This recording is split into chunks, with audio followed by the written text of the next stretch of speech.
Қайырлы күн, сіздер 62-ші мектеп лицей жаңалықтарының апталық шағылымын көріп отырсыздар. Бүгінгі бағдарламада біз мектеп өміріндегі өткен аптадағы ең өзекті оқиғаларды назарларыңызға ұсынамыз. Жаңа бағыт, жиі ойыста жобасы іске қосылды.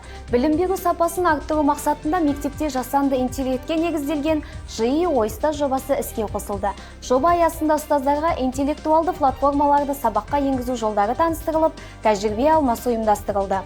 Және де 5-ші А сыныбындағы ашық сабақ векторлық графика әлеміне саяхат. Апта ішінде 5-ші А сыныбында Enscape бағдарламасында векторлық кескіндер құруға арналған ашық сабақ өтті.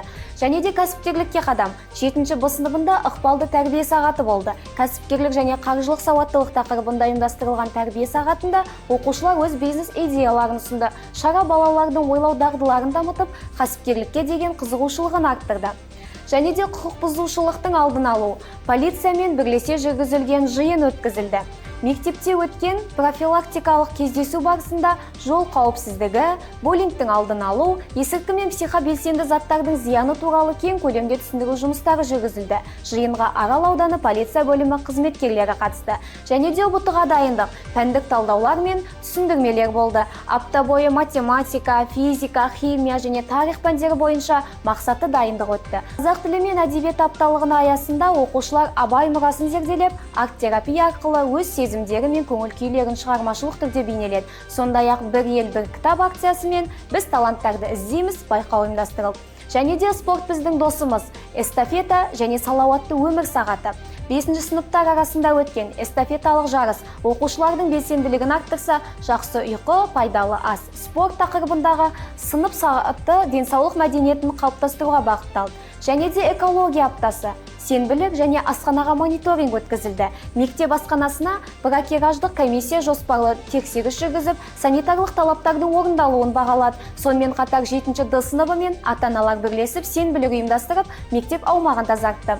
Сонымен қатар ардагермен әңгіме, сәрсенбідегі сәтті сұхбат болды. Мектеп телестудиясында ардагер ұстаз Нұралы Оспанов қонақта болып, ұстаздық жолдағы тәжірибесімен және жас мұғалімдерге арналған кеңестермен бөлісті. Толық сұхбат YouTube арнамызда жарияланды.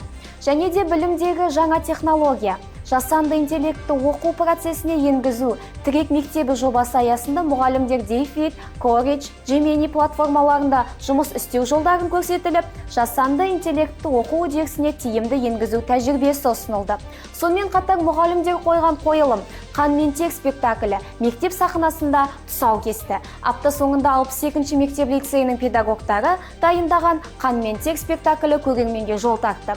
Қойылымның бірінші көрсетілімі мектеп мұғалімдеріне ұсынылып, ерекше классқа бөленді. Енді спектакль екінші мәрте сахналанып, бұл жолы мектеп ата-аналарының назарына ұсынылатын болады. Шығарма мазмұны, актерлік орындау және режиссерлік шешім көрерменге терең әсер қалдыруы күтіледі. Бұл аптаның басты жаңалықтары.